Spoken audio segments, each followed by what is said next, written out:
예, 반갑습니다.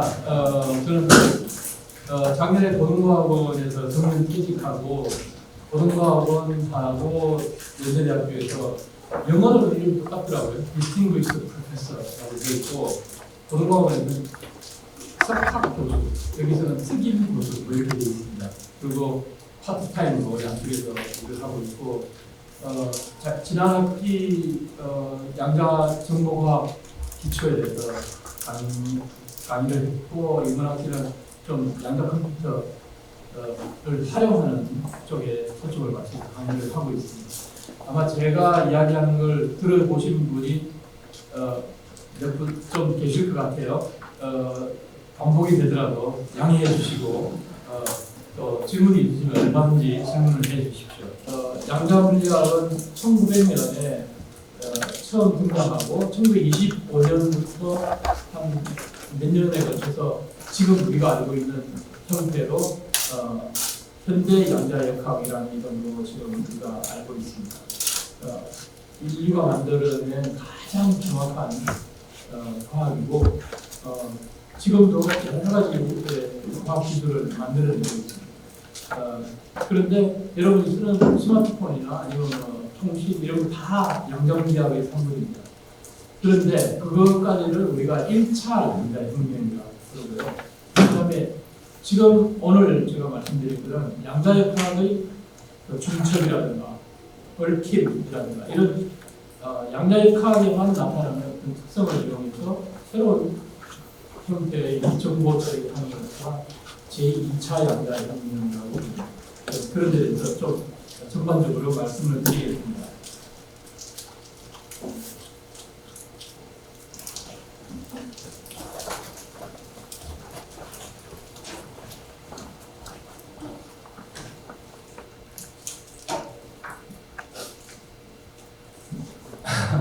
들어보신 분들이 좀 있을 것 같은데 여기 혹시 부산이나 경남 지방에서 오신 분들 예, 그다음에 경북 지방에서 자 제가 사실은 그 부산 사람이거든요. 근데 제가 대학교 1학년 때 서울에 와서 생활하면서 굉장히 왜 다른 지방 사람들은 부산말 흉내를 못 낼까?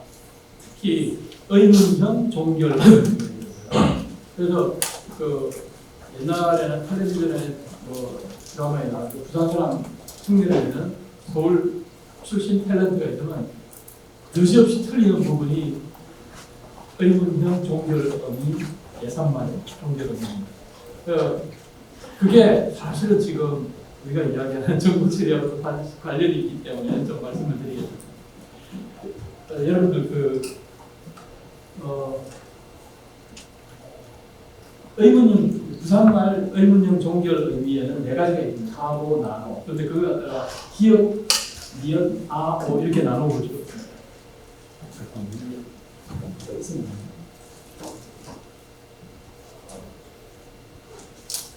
그런데 이 네 가지 용법이 다 다릅니다.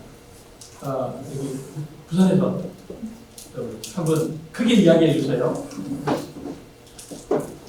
예를 들면 네가 사람이 예 뭐하는 사람이 고 네 뭐먹고인 네 뭐먹고인 뭐먹고인 인노 그죠? 밥 먹은 예, 다 다릅니다. 이게 왜 어떻게 다른지에 대해서 다른 지방 사람들 잘 모릅니다. 그래서 설명드릴게요. 이자 아니라는 현재형은 전부 기억이고요. 네 뭐하는 사람이 네가 사람이 가 예. 그래서 기억입니다. 그 다음에 그 이외에는 전부 다 니은입니다. 그런데 예 아니오에 대해서는 모음이 아가 쓰입니다. 예 아니오로 그러니까 판정 의문이라고 해요. 그러니까 영어에서는 yes, no로 대답하는 의문입니다. 그 다음에 그 이외에는 이거 니 거가, 그죠? 니 거가, 니 누고, 그죠? 그 다음에 밥 먹었, 나, 뭐했, 너. 이렇게 되는 겁니다. 그래서 이거 보면 이게 이다 아니다. 이거 뭡니까? 디지털 정보가 비트입니다. 그죠? 비트 정보입니다. 이것도 예, 아니요. 이거 비트 정보입니다. 그러니까 그것 이외에 하여튼 이 부분이 굉장히 우리 언어 심리에 아주 깊이 박혀 있습니다. 그 다음에 또 우리가 양자정보라고 이야기하는데 이 양자정보 우리나라 사람들은 양자라고 한글로 쓰지만 중국 사람들은 일본 사람들 이렇게 씁니다. 헤아릴 양자인데 이렇게 하면 양자가 굉장히 여러 가지가 있거든요. 지난 6월 달에 퀀텀 코리아 2024라고 하는 행사가 있습니다. 거기에 국회의원 한 분이 오셔가지고 그런 이야기를 하시더라고요. 웃기는 이야기를 한 이야기지만 그분은 삼성전자에 있다가 퇴직한 분이 가는데 이제 좀 디지털 말고 양자도 좀 해야 되지 않겠어? 뭐 이랬더니 이제 다 나이 들어가지고 무슨 양자 이거 남의 집에 디어에다 키우는 거 이게 될 수 있고 그다음에 또 몇 년 전에 강원도에서 애트리 한국전자통신연구원하고 강원도하고 한림대학교가 이제 이 양자 관련한 기술 협약식을 가졌어요. 새 기관이. 그래서 이제 이 플래카드 같은 걸 걸겠죠. 그랬더니 강원도 한림대 한국전자통신연구원 양자 기술 협약식 이렇게 썼더니 그 간판을 만드는 사람이 3자 협약식이라고 해야 되지 않습니까? 라고 이야기를 했다는 거예요. 그건 이게 양자. 예, 그거 말고도 또 여러 가지 한자가 있습니다. 근데 우리는 한글로 양자 이렇게 쓰기 때문에 헷갈릴 수가 있어요. 근데 중국 사람들이나 일본 사람들은 헷갈리지 않겠죠. 그다음에 영어 알파벳을 쓰는 사람들은 다들 이렇게 뭐 이렇게 씁니다. 그러니까 헷갈리지 않습니다. 그런데 우리나라 사람들은 이거 그냥 한글로 양자 쓰면 그냥 뭔가 아는 것 같은 느낌이 들어서 오히려 헷갈릴 수가 있어요. 그 다음에 또 우리가 양자 정보하는데 정보를 일본 사람들은 이렇게 씁니다. 또 인포메이션이라는 뜻으로 우리가 쓰는데 이렇게 쓰면은 정보 그럼 중국 사람들은 이거는 스파이 기능하고 관련된 겁니다. 대만에서도 마찬가지로 스파이 기능하고 관련된 겁니다. 그러니까 중국에서는 정보, 인포메이션이라고 하려면 신식이라는 표현을 써야 됩니다. 대만은 자신, 여러분 한자 잘 모르시죠? 한자를 좀 공부하시면 굉장히 삶이 풍부해집니다. 그런데 제가 뭐 이런 거 하면서 일본, 중국, 대만 사람들 많이 만나면서 알게 된 거가 이것뿐만 아니라 우리는 한자 단어를 많이 쓰면서도 한자를 잘 모르잖아요. 근데 대만하고 중국은 원서 주기율 들어오면 한자를 이렇게 씁니다. 근데 이게 뭐죠? 아니 크게 이야기해요. 수소. 근데 이게 뭐라고 하나? 이상한 글자가 있죠. 그다음에 이건 뭐예요? 산소인데 여기 또 이상한 글자가 쓰여 있습니다. 요거는 헬륨인데 여기 또 이상한 글자가 쓰여 있습니다. 우리나라 사람들 사실 일본 학자들이 만들어 놓은 글자를 쓰고 있는데 이건 전부 다 중국 간체자입니다. 간체자인데 이쪽에 가스로 된 것들은 전부 다 마치 공기 기자처럼 된 글자를 씁니다.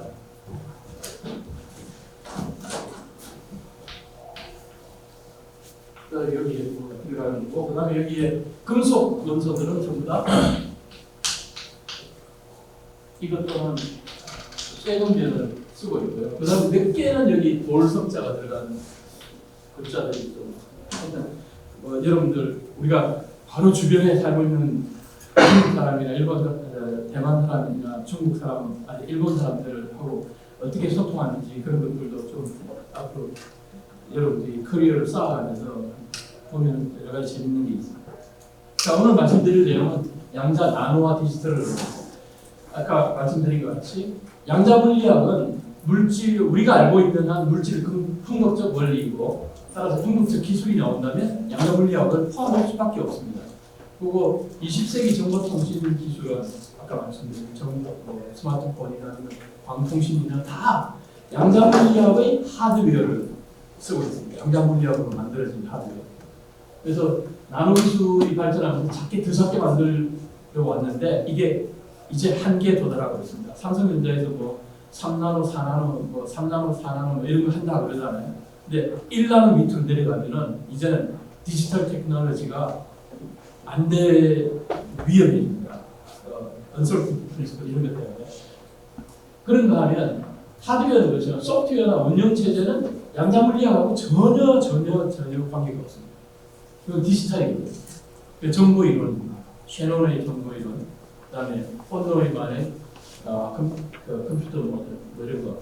근데 지금 우리가 하는 21세기 정보통신 기술에서는 이 양자 물리학이 정보 이론에까지도 적용되는 그런 양자 정보를 하게 됩니다. 그래서 양자 물리학이 이제는 하드웨어, 소프트웨어, 하드웨어뿐만 아니라 소프트웨어나 운영 체제가 적극적으로 이용돼야 되고 이걸 함으로써 양자 컴퓨터, 양자 암호, 양자 텔레포테이션, 양자 센서, 양자 계측, 양자 이미징 등 새로운 기술을 하게 됩니다. 이것도 몇 분은 들어보셨을 것 같은데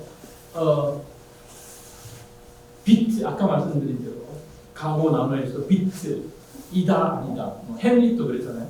뭐예요? 햄릿의 유명한 말.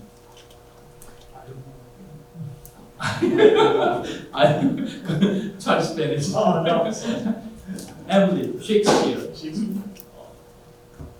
죽느냐 사느냐 그것이 문제가 되어졌어요. 그러니까 그것도 비트 문제거든요. 비트 문제.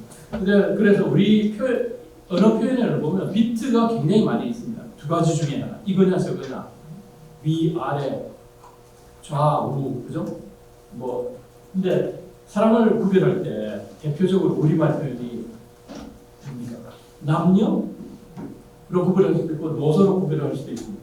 자, 어떤 사람이 길을 가는데 검문소가 2개가 있습니다. 검문소에서 성별로 구별을 하는 거예요. 남자냐 여자냐. 그래서 가는데 남자 출입금지 그러면 여자는 가면 됩니다. 근데 여자 출입금지 그러면 이게 이제 아무도 못 지나갑니다.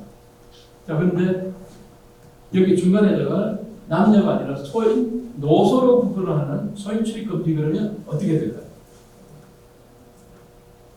당연히 우리가 디지털 로직으로 생각하면 2개 있을 때 못 지나가더라도 3개 있으면 더더구나 못 지나갈 거다. 많이 되죠. 근데 양자역학적인 로직으로는 누군가가 지나갈 수 있는 사람이 생깁니다. 그걸 여기 보여드리겠습니다.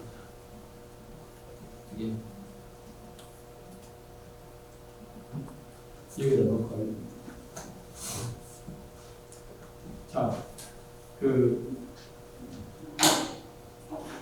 이게 평광판입니다. 평광판. 근데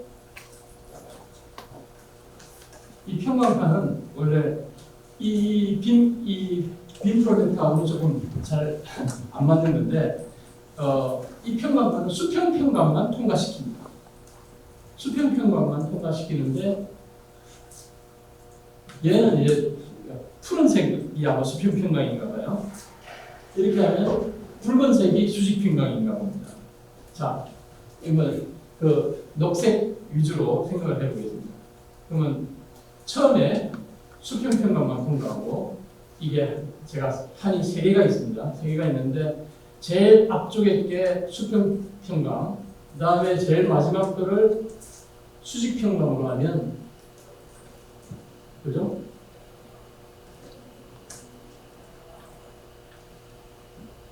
아무것도 통과하지 못합니다.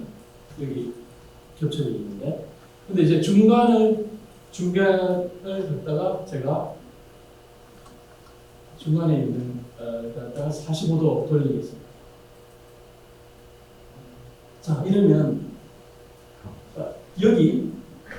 여기는 수평평강하고 수직평강만 돼 있기 때문에 막힙니다. 그런데 여기 이 부분에는 45도 평강 3개가 겹쳐져 있습니다. 그러니까 아까 말한 대로 녹색 방을 중심으로 지금 설명을 하는데 녹색 부분이 지금 여기에 통과할 수 있게 됩니다. 그래서 양자역학적인 로직하고 디지털 로직하고는 굉장히 다르답니다. 이거는 45도 평강 자체가 수평평강과 수직평강의 중첩, 슈퍼포지션이기 때문에 그렇습니다. 그 다음에 또 다른 하나의 실험을 설명드리겠는데, 여러분들 많이 아시다시피 이거는 이중 슬릿 실험입니다. 포톤이 오는데 여기 포톤이 막 와장창 엄청나게 많은 게 아니라 예를 들면 이런 레이저 빔에서 나오는 빛은 포톤이 몇 개가 나왔을까요? 거의 10의 10 몇 승 개 이렇게 어마어마하게 많이 나옵니다. 그리고 포톤 넘버도 몇 개인지 정확하지도 않아요. 그런데 만약에 여기서 싱글 포톤이 하나가 씩 옵니다. 오는 실험을 갖다가 여기 구멍이 2개 뚫려 있고 슬릿입니다. 슬릿이 나왔고 여기다가 스크린에 이 포톤이 어디를 때리는지를 추적을 하면 여기에 여기 통과하는 것과 여기를 통과하는 것을 인터피어런스 간섭 무늬가 생깁니다. 자, 그거는 많이 알려져 있습니다. 이게 포톤이 하나지만 이 2개를 동시에 통과하는 것처럼 보여요. 그래서 여기서 간섭 무늬가 생기는데 이런 실험 난민이 비선형 방학에서 이런 물질이 있습니다.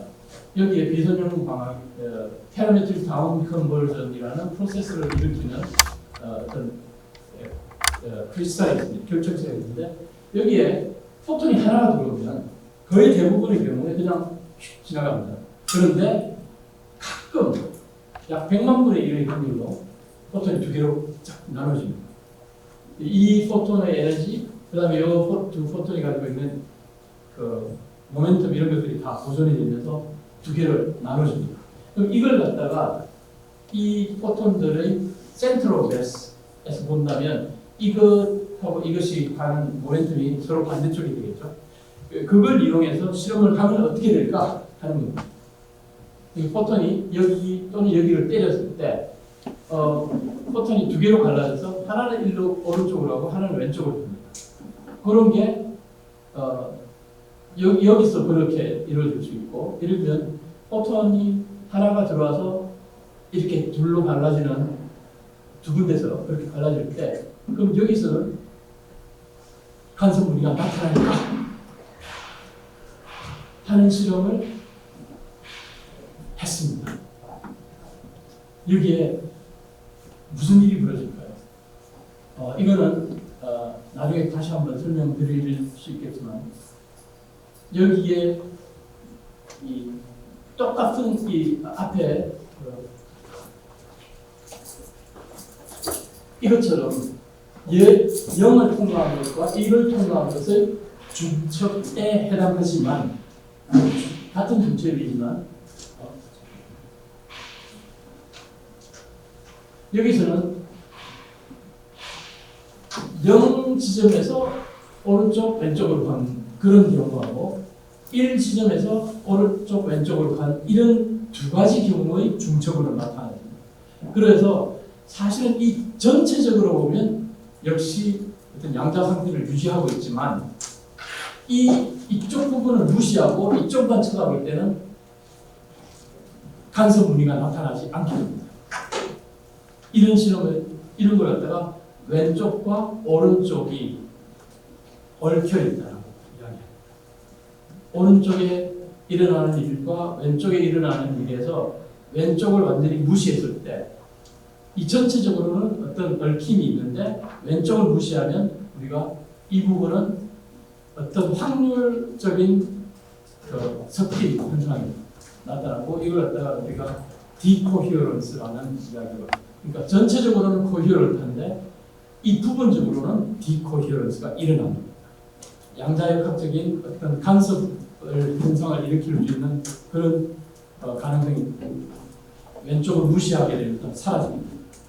나중에 양자 컴퓨터에서도 이 온전히 전체적으로 코히어런트하다는 결맞음이라고 부르는데 우리말로는 그런 결맞음을 유지하면 양자 컴퓨터가 잘 되는 그 프로세싱이 잘 되는데 만약에 그게 어떤 외부하고 얽혀 있을 때 외부하고 인터랙션 할 때 그러니까 여기서는 왜 오른쪽뿐만 아니라 왼쪽에도 결부되어 있는데 오른쪽을 쳐다볼 때 바깥쪽으로 이 양자 결이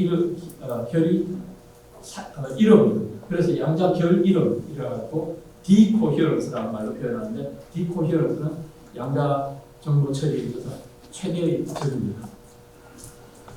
자, 역사적인 이야기 잠깐 드리겠습니다.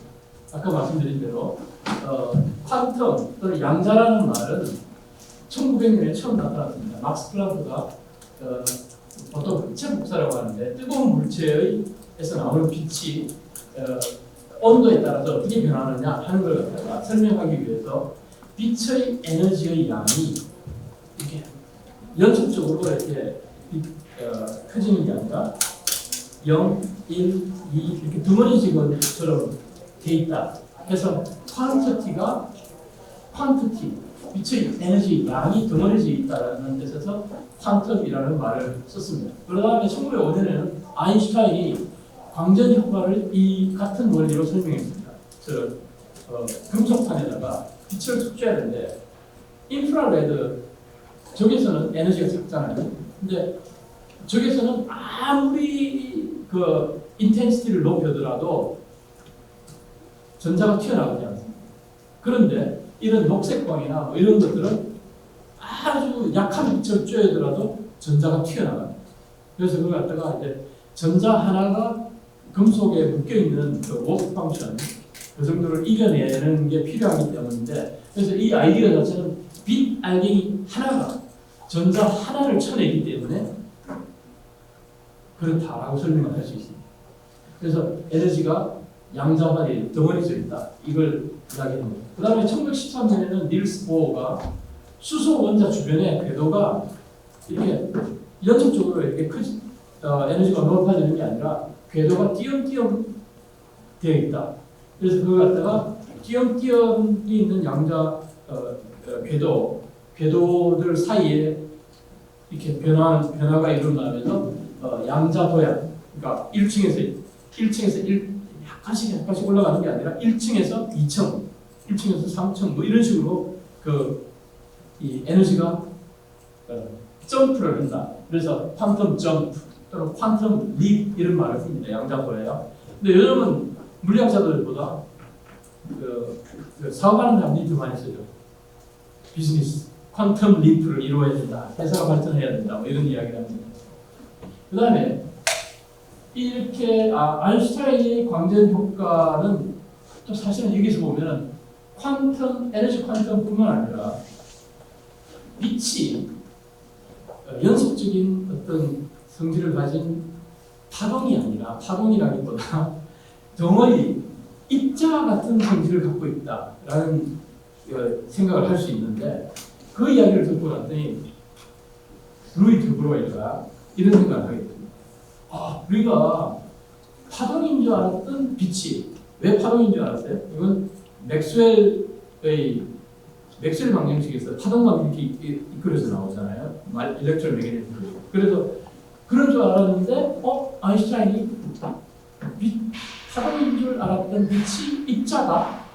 그렇다면 거꾸로 드브로이는 그렇게 된 거예요.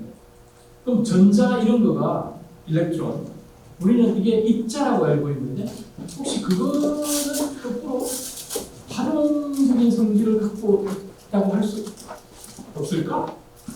해가지고 박사학위 논문을 썼습니다. 한 20페이지 정도 박사학위 논문을 썼는데 드브로이가 그걸 비적입니다. 굉장한 비적인데 그걸 랑제방이라는 학과장님 박사학위 논문 박사 참가시켜주세요. 근데 이제 굉장히 귀족이 그때 20년대니까 1920년대니까 프랑스 귀족이 그렇게 이야기하면 교수가 이거 안 되겠는데 이렇게 못하잖아요. 그래가지고 고민을 했습니다. 근데 이게 실험적인 근거도 없고 이거 어떻게 이런 주장을 하지? 그래서 랑제방 교수는 굉장히 이분들 굉장히 유명한 물리학자예요. 드브로이 공작 이거 새로 좀 제대로 된 논문 씁시다. 왜 이렇게 말을 못하고 마침 아인슈타인한테 이걸 갖다 한번 물어봐야 되겠다. 그럼 아인슈타인이 보고 야 이거 가지고 박사학위 받기 부족해 이러면 드브로이도 알아듣겠지 라고 생각해서 아인슈타인한테 그 박사학위 논문 보고를 보냈습니다. 그랬더니 아인슈타인 보고 와 이거야말로 세계의 발견이다. 훌륭한 논문이다. 라고 한 거예요. 그래서 할 수 없이 드브로이는 그 아무런 실험적 근거도 없는 물질파 전자가 또 파동의 성질을 갖고 있지 않을까 하는 그걸로 논문을 박사학위를 받고 몇 년 뒤에 노벨상까지 받았어요. 그 다음에 1925년에는 그러니까 지금 드브로이 물질파 가설을 나오면 지금 몇 년 됐어요? 딱 100년 됐습니다. 그 다음에 1925년에는 하이젠베르크가 이 자기 지도 교수님 닐스 보어 수소 모형을 계산해가지고 행렬역학이라는 걸 만들었어요. 그러니까 여러 가지 물리적인 변수 이런 것들이 그냥 숫자로 나타내 있는 게 아니라 매트릭스 형태로 나타낸다. 그래가지고 행렬역학이 나왔고 1926년에는 슈레딩거가 사람들한테 세미나를 하는데 드브로이의 물질파에 대해서 이 물질이 파동의 성질을 가질 수 있다 해가지고 그걸 세미나를 했더니 여러분들 이런 질문을 잘 하네요. 청년 중에서 질문이 그러면 그 슈레딩거 선생님 그러면 그 물질파가 만족시키는 파동 방정식이 어떤 건가요? 이렇게 물어봤는데 슈레딩거가 그 미처 생각해 본 적이 없거든요. 그래가지고 그러네. 그 파동 방정식이 뭐지? 하고 생각해서 만들어낸 게 지금 우리가 배우고 있는 슈레딩거 파동 방정식. 그리고 하이젠베르크가 1927년에는 불확정성 원리를 발표했습니다. 그래서 이 내년에 세계 양자역학의 해를 기념을 합니다. 그래서 내년에 굉장히 좋은 뜻깊은 일들이 많이 있고 더더구나 연세대학교는 양자 컴퓨터를 도입해서 지금 이제 여러분들 쓰고 있는 분들이 있습니다. 그리고 내년에 이제 양자 컴퓨터 송도 국제컴퓨터센터에서 양자 컴퓨터 센터 그다음에 연구동 이런 데 개소식도 하게 되고 그래서 내년 굉장히 뜻깊은 해고 또 내년 무슨 해죠? 연세대학교 개교 140주년이라고 모르겠어요? 예. 그리고 지금 연세대학교에 들어와 있는 양자 컴퓨터 칩이 이글 칩입니다. 굉장히 좀 이글하고 무슨 연세대학교 관련이 있죠, 그죠? 아닌가? 예. 자, 그런데 많은 분들이 양자역학을 이해했다 그러면 그건 이해 못한 거다. 그리고 어렵다. 그리고 이러는데 그게 다 사실은 양자역학의 측정의 비결정론적인 성질 때문에 그렇게 이야기합니다. 네, 특히 보어하고 아인슈타인이 논쟁을 벌였습니다. 1920년대에 양자 측정 문제였습니다. 이 부분을 좀 더 자세히 보면 이 부분이 사실은 많은 사람들을 헷갈리게 만들고 했습니다. 중첩, 슈퍼포지션. 아까 이게 말씀드린 것처럼 45도 평광은 수평 평광과 수직 평광이 중첩이 되어 있습니다. 이게 중첩하는 이거 한번 보십시오. 첩자 보십시오. 이게 뭔가 첩첩이 쌓아놓은 것 같지 않습니까? 그죠? 글자 자체가. 그리고 슈퍼 폭에 넣는다는 뜻입니다. 여러 가지 양자 상태는 여러 가지 가능성의 기본 상태가 겹쳐져 있다. 그러니까 어떤 편광은 수평 편광이라는 기본 상태 하고 수직 편광이라는 기본 상태 이 두 가지가 중첩된 걸로 일반적으로 표현할 수 있다. 그 다음에 측정은 measurement 이거는 고전역학에서는 그죠? 이미 정해져 있는 것을 읽어낼 따름입니다. 여러분 키으로 보면 내 키 얼마나 이거 정해져 있기 때문에 단지 자를 갖다 대고 읽어내는 따름입니다. 그 자를 갖다 대고 읽는다고 해서 키가 달라지고 이러진 않습니다. 그런데 양자역학은 이렇게 여러 가지 가능성, 중첩된 가능성 중에 하나가 그 중에 하나만 딱 튀어나옵니다. 마치 여러분도 시험 치면 1, 2, 3, 4 중에 이게 어느 것이 막 머릿속에 한참 중첩이 돼 있다가 결국 답은 그 중에 하나만 쓰잖아요. 비슷한 문장이죠. 이 여러 가능성 중에 하나가 학술적으로 됩니다. 왜 그렇게 되는지 설명을 할 수가 없습니다. 그런데 이 이야기를 들으니까 아인슈타인은 그 전까지 모든 물리학은 결정론적이라고 생각했습니다. 어떤 결과가 나왔습니다. 그렇게 될 수밖에 없다. 100% 그렇게 될 수밖에 없었기 때문에 그런 거다. 그런데 양자역학은 그게 아니잖아요. 그래서 아인슈타인이 이런 질문을 듭니다. 이렇게 이야기해요. 신은 주사위 노동을 하지 않을 텐데 주사위 돌리면 6개 중에 어느 하나가 나오잖아요. 그 다음에 또 측정에 의해서 정해진다 보니까 달을 아무도 쳐다보지 않으면 달이 없다는 거 아닌가?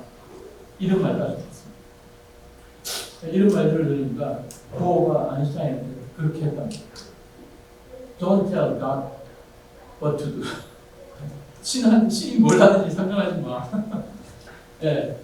그래서 이런 이 비결정론적인 양자역학을 대한 불만을 1935년에 아주 정리가 된 논문으로 발표를 했습니다. 1935년에 쓴 논문은 포돌스키하고 로젠 두 사람과 같이 썼는데 양자역학에 문제가 있다. 양자역학이 완벽하지 않다. 완전하지 않다는 걸 데몬스트레이션하는 사고 실험을 제안했습니다. 여기서 얽힘이 처음 등장합니다. 근데 얽힘이라는 말 자체는 독일어로는 페어슈랭쿵이라는 거고 영어로는 인탱글먼트라고 하는데 탱글은 이렇게 막 실오라기, 머리카락 뭐 이런 것들이 막 얽혀 있는 걸 이야기합니다. 우리말로는 굉장히 좋은 단어입니다. 얽힘. 그래서 슈레딩거는 또 슈레딩거 고양이로 유명한데 그게 이걸 보통 중첩 이렇게 이야기합니다. 중첩이라고 하는데 중첩도 맞고 얽힘 사실은 얽힘의 대표적인 한 형태입니다. 어떤 의미에서 중첩이냐면 아까 여기 중첩은 여러 가능성이 겹쳐져 있다 이렇게 했잖아요, 그죠? 슈레딩거 고양이 보면은 그 박스 안에 곧 분개할지도 모르는 그런 방사선 동위원소가 있습니다. 핵이 있습니다. 또 그 핵이 붕괴를 하면은 이렇게 깨지면 붕괴를 하게 되면 거기서 나오는 방사선이 가이거 카운트를 때리고 가이거 카운트가 또 작동해서 망치를 움직이고 망치가 독가스병을 때리고 독가스가 튀어나와서 고양이가 죽게 됩니다. 그러니까 멀쩡하게 있는 핵, 멀쩡하게 있는 독가스병, 멀쩡하게 살아있는 고양이 다 한 가지 가능성이고 또 다른 가능성은 핵이 붕괴했고 독가스병도 깨졌고 고양이도 죽어버려. 이런 가능성, 이 두 가지 가능성이 중첩이 돼 있다고 하고요. 가능성 두 개는 중첩이 돼 있는데 이 자유도들 사이, 핵이나 독가스병이나 고양이 얘네들은 서로 얽혀 있다고. 그래서 많은 사람들이 이제 얽힘, 중첩이게 돼서 헷갈리는데 여기서는 자유도들 사이에는 얽혀 있습니다. 그러니까 두 가지 이상 자유도가 있어야만 얽힘이라는 게 가능한 겁니다. 그 가능성들로 보면 이런 가능성이 두 가지가 중첩이 되어 있습니다. 그러니까 측정을 하면은 이 두 가지 가능성 중에 하나로 나옵니다. 만약에 여러 가지 가능성이 있다면 또 그것도 가능하겠죠. 이 가능성 중에 하나가 되면 여기서 보면 핵이 멀쩡하면 독가스 병도 멀쩡하고 고양이도 멀쩡하죠. 그러니까 이 자유도들 사이에 서로 얽힘이 있는. 그래서 아인슈타인이 1935년에 쓴 논문이 포돌스키 로젠하고 쓴 논문이 그때 아인슈타인은 벌써 나치를 피해서 유럽에서 미국으로 와가지고 미국의 Institute for Advanced Study의 교수로 들어와 있었습니다.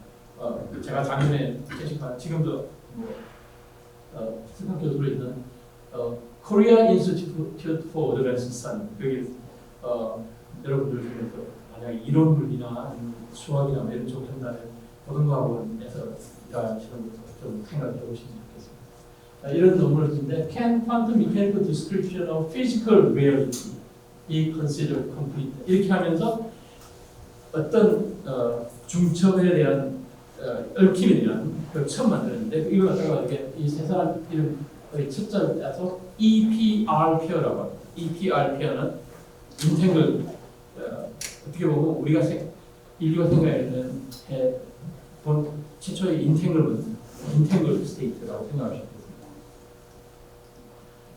그래서 근데 이제 아인슈타인 박사가 이 논문을 제출을 해놓고 있었는데 이게 뉴욕 타임즈에 그런 문제 나온 거예요.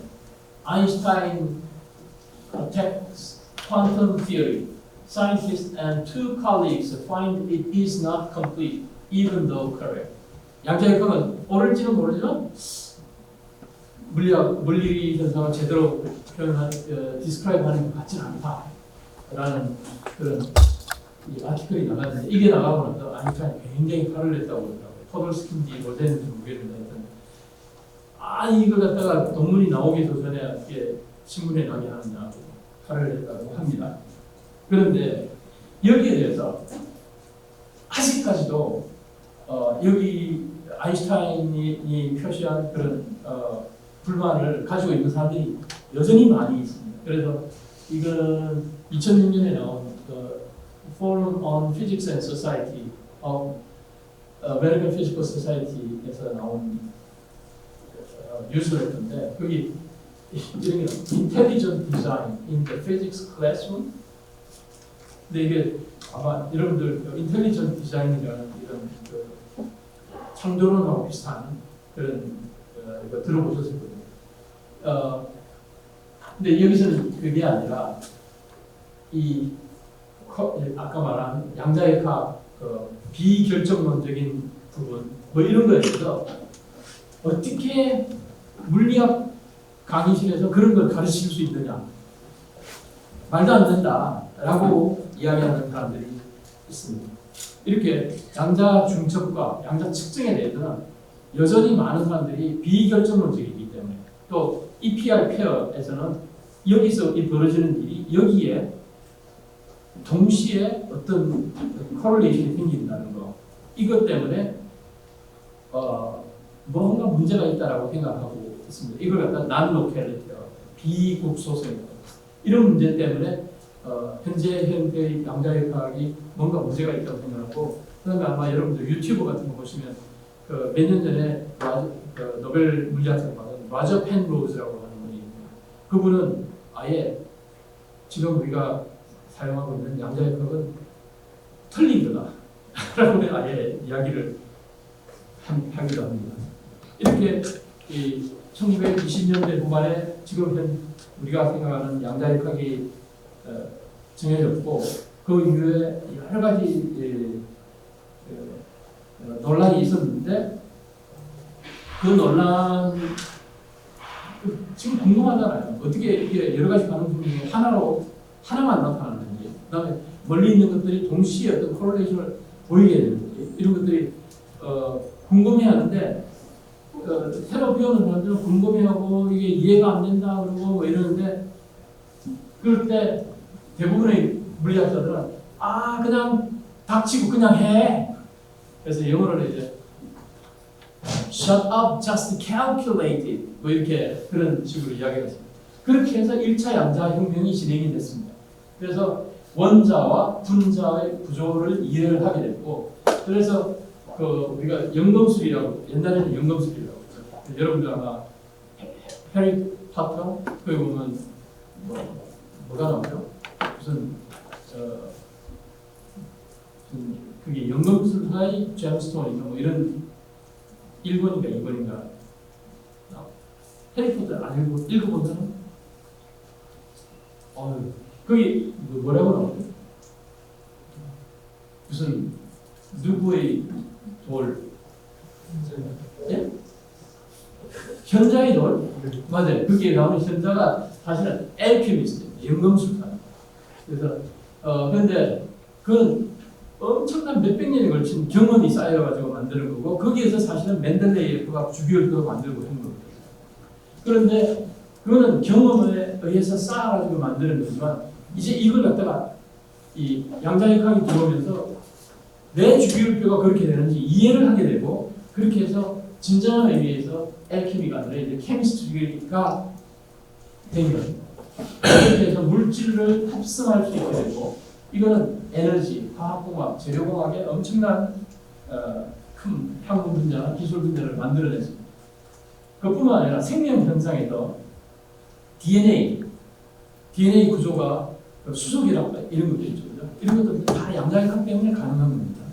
그 다음에 우리가 눈으로 보는 거, 빛이 들어오면 포톤이 우리 눈 망막에 있는 로뎁신이라는 분자를 때려가지고 로뎁신 분자가 변하면서 그게 신경세포를 자극하고 우리가 뭐 사물을 보게 됩니다.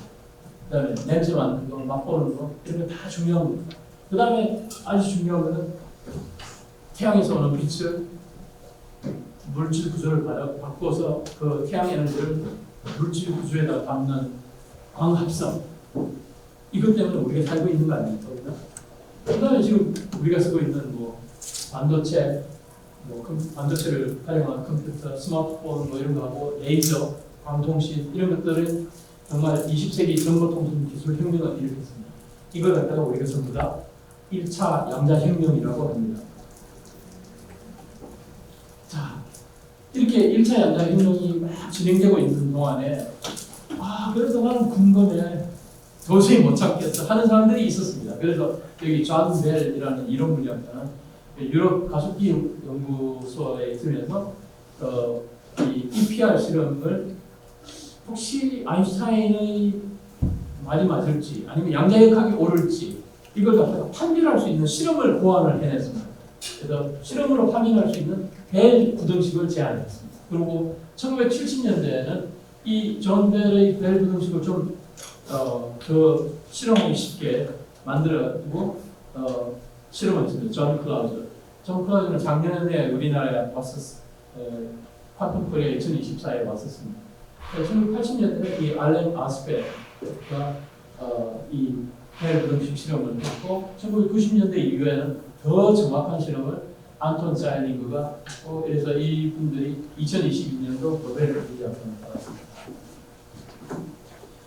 그리고 또 이게 앞에 벨 구등식은 양자 얽힘에 대한 실험이었고, 그래도 궁금해한 이런 사람들이 2차 양자혁명을 일으키는데 그 중에 이 찰스 베넷, 그다음에 질 브라사드 이 두 분은 1984년에 양자 암호를 만들었습니다. 양자 암호는 양자 측정 또는 중첩에 관한 원리를 이용한 겁니다.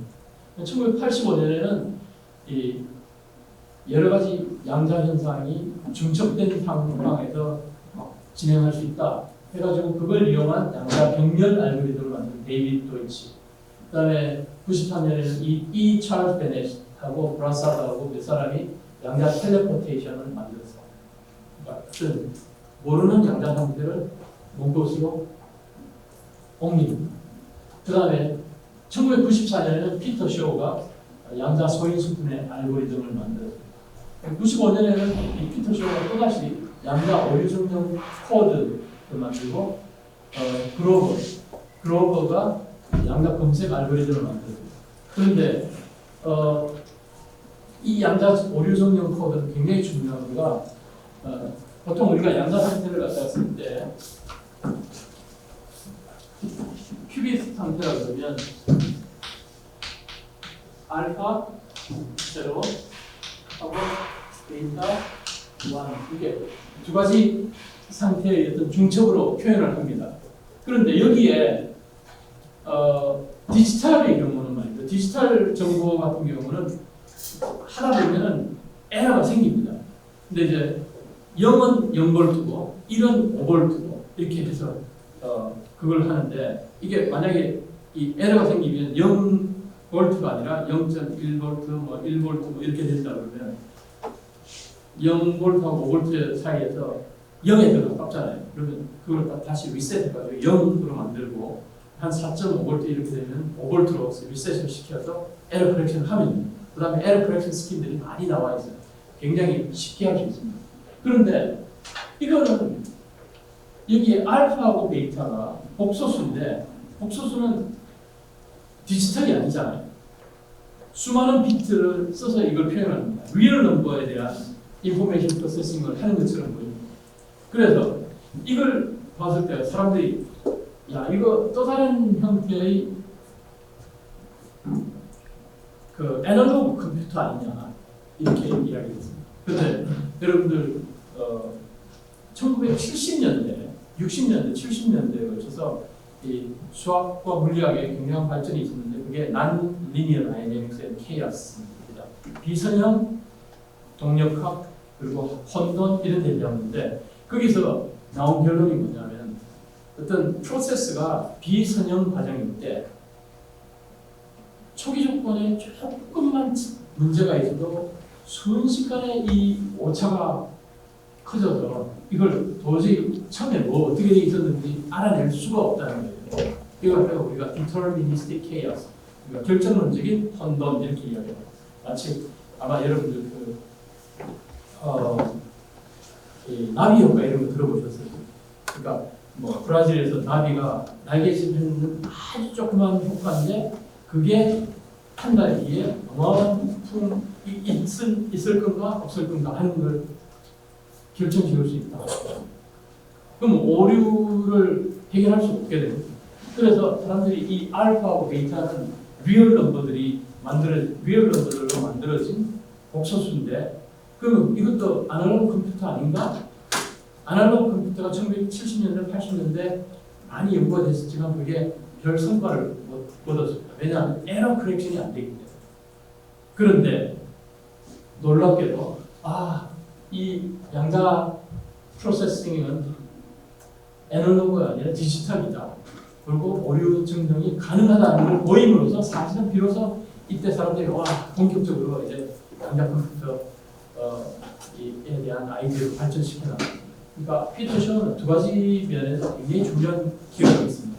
굉장히 중요한 애플리케이션.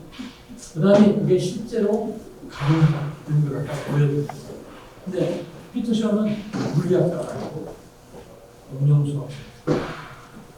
내년 3월에 우리 개소식할 때 이분이 오겠다고 약속을 했습니다. 그래서 한국에 처음 오실 것 같은데 올해 사실은 작년에 퀀텀 코리아에 올 뻔했었는데 스트로크가 쓰러지는 바람에 몰았었거든요. 근데 이번에 초청했더니 오겠다고 의사를 보였습니다. 예. 그 다음에 이제 초전도 큐비트 같은 건 이제 일본의 짜이하고 나카무라가 만들었습니다. 근데 이제 일본에서 제일 먼저 성공했는데 이거 시작했다고 해서 다가 아니라 오히려 뭐 엄청난 인력이 동원되고 돈이 들어가고 이렇게 해가지고 IBM하고 구글은 몇십 큐빗, 뭐 100큐빗, 1000큐빗 뭐 이렇게 만든 그런 컴퓨터를 만들고 있습니다. 그뿐만 아니라 2012년에 노벨 물리학상은 ROC하고 와인렌다고 함께 주어졌습니다. 이 두 분은 이 단일 양자계, 그러니까 우리가 보통 이런 물질 이야기하면 원자도 어마어마하게 많이 들어있고 아보가드로 수를 넘어가는 그런 어마어마하게 많이 들어있는데 단일 양자계, 진짜 원자 하나, 분자 하나, 광자 하나 뭐 이런 것들을 다루는 일입니다. 단일 양자계를 조작하고 측정해서 양자 정보 연구에 성공한 것으로 이 두 분이 노벨상을 받았습니다. ROC 박사는 이 갇혀 있는 광자, 마이크로파 광자의 원자를 통과시킴으로써 이 서로 인터랙션을 하는 걸 관측을 했고, 와인랜드 박사는 거꾸로 원자를 이렇게 이온 형태로 가둬놓고 레이저광으로 인터랙션 시키는 이런 실험을 했습니다. 그래서 이것은 이 원리는 지금 IonQ라는 양자 컴퓨터 회사가 사용하고 있고, 이 원리는 이걸 갖다 우리가 cavity QED라고 부릅니다. cavity 안에 그러니까 이 빛이 있고 이 원자가 있는데, 이것을 초전도 서킷으로 옮긴 게 초전도 큐빗입니다. 초전도 큐빗은 그 마이크로 스트립 라인에 있는 스탠딩 웨이브, 마이크로웨이브에 해당하는 이것하고, 그 다음에 거기 조셉슨 정션을 이용한 아티피셜 애텀, 이 인터랙션 하는 걸 이용해서 하고 있습니다. 자, 양자 물리학은 1900년에 처음 양자라는 말이 나오게 했는데, 1874년에 막스 플랑크가 이제 물리학 공부를 시작하려고 할 때 그 지도교수가 이런 말을 했다고 합니다. 물리는 말이지 이제 다 끝났어. 이제 남아 있는 거는 이제 아주 자잘한 것만 좀 더 하면 될 정도다. 그래서 얼마나 이게 속상하겠어요, 그죠? 근데 플랑크는 나는 물리학을 이해하는 것만도 재밌다라고 생각해서 물리학을 했다. 근데 결국 굉장히 중요한 업적을 하는 거죠. 그다음에 1899년에 미국의 특허청장이었던 찰스 드웰이 이런 말을 했다고 알려져 있습니다. 발명될 만한 것은 다 발명돼. 근데 이걸 이해하려는 게, 당시는 산업혁명, 전쟁, 무선전식, 영화, 뭔가 새로운 기술들이 막 쏟아질 때입니다. 마치 우리 지금 지난 한 10년, 20년 사이에 스마트폰을 비롯해서 그 다음에 AI 뭐 새로운 기술들이 엄청나게 쏟아지잖아요. 우리가 나이 든 사람들은 이제 새로운 기술들을 도저히 못 쫓아갈 정도로 힘듭니다. 그런 식으로 이때 어마어마한 기술들이 쏟아져 나왔기 때문에 이제 발명은 이제 끝났다. 그 다음에 또 뉴턴의 고전력학은 태양계의 행성의 움직임을 정확하게 예측하고 이러면서 라플라스는 완전히 결정론적인 세계관을 내세우고 있었습니다. 그다음 맥스웰은 전자기학에서 전기와 자기를 묶어서 빛이 전자기파라는 걸 발견했습니다. 어마어마한 혁명이 이루어졌는데 이거 전부 다 양자물리학 이전입니다. 그런데 양자물리학이 등장하고 나서 그 이후로 온 세상이 다 바뀐 거죠. 지금 여러분 주위에 있는 거의 모든 테크놀로지에 양자물리학이 응용되지 않은 게 거의 없습니다. 근데 이때만 하더라도 아직 양자물리학에 대해서 전혀 사람들이 모르고 있었어요. 그러니까 지난 20세기가 양자물리학에 어마어마한 혜택을 입었습니다. 양자물리학의 발견은 흑체 복사에서 시작이 됐었고요. 그다음에 이때 이 커브를 이게 시뮬레이션 찾아내기 위해서 여러 가지 애를 써봤습니다. 보존 통계 물리학에서는 이 분포가 에너지에 따른 그 분포가 연속 커브라고 생각하고 있으니까 이 인테그레이션을 했는데 해봤자 이런 커브밖에 안 나와요. 그런데 플랑크가 이게 이렇게 컨티뉴스한 커브가 아니라 이렇게 띄엄띄엄 떨어진 이런 식으로 되어 있을 때 에너지가 물리량이 연속적이지 않고 덩어리져 있다. 그래서 양자가 되어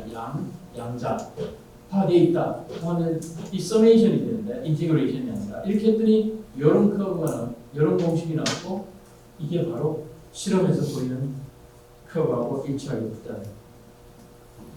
그래서 초창기에는 1900년부터 1925년 정도까지 플랑크가 1900년에 쪽을 분명했고 1905년 아인슈타인 광학과 1913년에 보어가 수소 분광을 설명을 했었는데 현대 양자 양자 물리학은 25년 이후 하이젠베르크의 불확정성 원리가 나오고 하이젠베르크, 워런, 조던 등이 행렬 역학을 도입했고 또 슐링거는 화동 역학을 도입했고 그래서 슐링거 방정식을 하고 있는데 이 두 개가 결국은 마찬가지라는 것을 디렉이 또 밝혔습니다.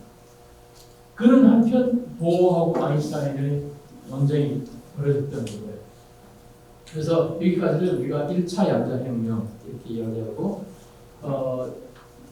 아까 말씀드린 대로 양자물리학은 여러 가지 기술을 낳았습니다. 그리고 이 20세기 정보 통신 기술은 양자물리학은 하드웨어에만 쓰였습니다. 반도체와 레이저처럼. 그 다음에 소프트웨어나 운영체제는 전혀 양자물리학이 쓰이지 않았고 수학적인 정보 이론들이 쓰였습니다. 자, 이러면서 이 양자 역학에 적용된 여러 가지 기술이 나노 기술을 타고 발전을 해왔습니다. 그런데 나노미터라면 10의 마이너스 9cm, 탄소 결합 결이 0.1 나노미터 정도 됩니다. 근데 인텔 창업자였던 무어가 수십 년 동안 이 비즈니스를 하다 보니까 반도체 칩에 들어가는 트랜지스터 개수가 3년에 4배로 늘어나는 걸 봤습니다. 그래서 1년 반마다 2배로 되는데 처음에 1947년에 트랜지스터가 처음 나왔을 때 트랜지스터 크기가 엄지손가락만 했습니다. 센티미터 수준이니까 지금 나노미터 수준까지는 안 했습니다. 칩 집적도가 어마어마하게 높아졌습니다. 이게 언제까지나 갈 건가? 그렇지 않다는 거예요. 원자 거리 사이의 거리가 수 나노미터 이하가 되면 양자물리학이 지배하는 미시 세계로 들어가는데 양자물리학의 불확정성 원리가 들어오게 됩니다. 그러면 비트의 구분이 불분명해지고 비트 부분이 불분명해지면 이다 아니다 헷갈리게 되면 디지털 정보는 꽝이 있는 거죠. 그래서 디지털 정보 처리에 치명적인 문제가 생기고 무어 법칙의 끝이 되고 이게 나노 기술의 한계라고 봅니다. 그래서 양자물리 현상을 이렇게 불확정성 원리 같은 양자물리 현상을 소극적으로 피하는 게 아니라 오히려 적극적으로 이용하자는 게 우리가 하는 양자정보과학입니다. 여기에 이 양자정보과학의 원리를 밝혀내는데 물리학자들이 할 역할이 크고 이걸 갖다가 운용하는 수많은 물리학자뿐만 아니라 수많은 엔지니어, 수학자 이렇게 같이 해야 될 일이라고 합니다. 다시 정리하면 처음에는 하드웨어는 양자로 되어 있고 정보는 디지털 정보였습니다. 이게 나노테크놀로지를 타고 더 조밀조밀한 이런 하드웨어에 엄청나게 많은 양자적인 디지털 정보를 담았는데 이제는 하드웨어도 양자 물리학에 바탕에 있고 정보 자체도 양자 정보가 되는 게 우리가 하는 일입니다. 비트 아까 뭐 남녀, 노소, 뭐 이다 아니다 뭐 이런 걸로 다 설명했지만 사실은 20곡입니다.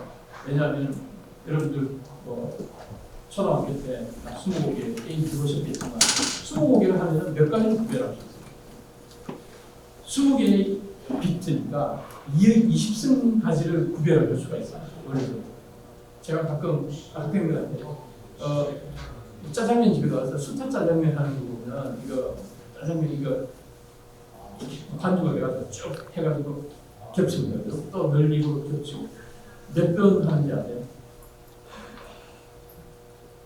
대충 비쌉니다. 네. 어떤 사람은 이거 한 100번 접지 않나요? 이러더라고요. 100번 접으면 여의 백승각이 나옵니다. 그죠? 그러니까 한 10번 한두 번을 만들면 한 8번 접고요. 8번 접어도 꽤 나오잖아요. 좀 많이 하려면 한 12번 정도 접고 그래서 이게 비트입니다. 그래서 벌써 휠러라는 물리학자는 이 세상의 모든 것은 정보로 되어 있다는 입장에서 it from bit라는 말을 했습니다. 그런데 우리 동양애들은 역경 이것도 영어로 쓰면 이칭이 아니라 이칭 이렇게 표현하고 음양으로 표현합니다. 이거는 사실 주역에서 변화에 대해서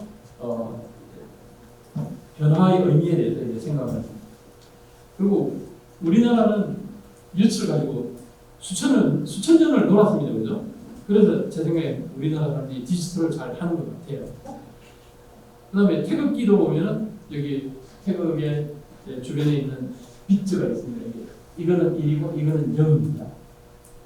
이름 111, 101, 010, 000 이게 우리 태극에 나있는 4개의 태극입니다.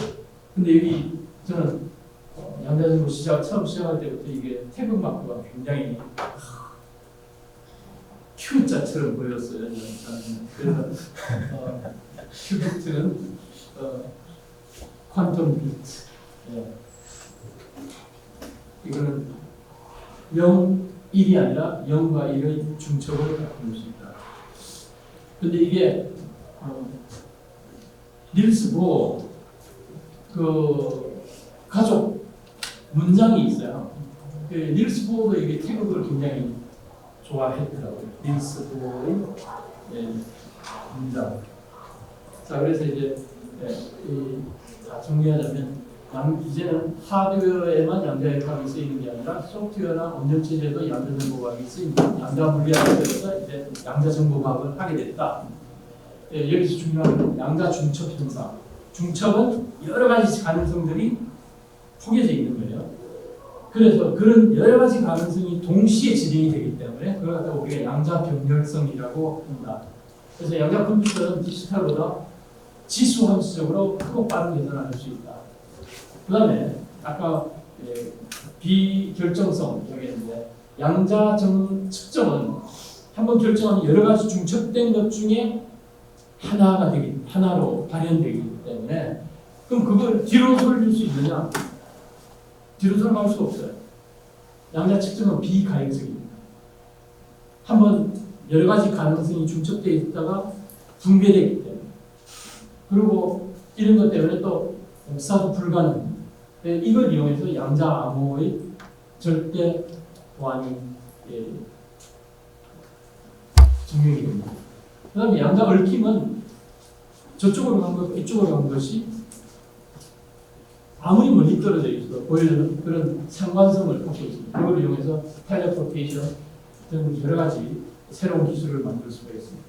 자, 그럼 양자 컴퓨터에도 조금 더 들여다보겠습니다. 양자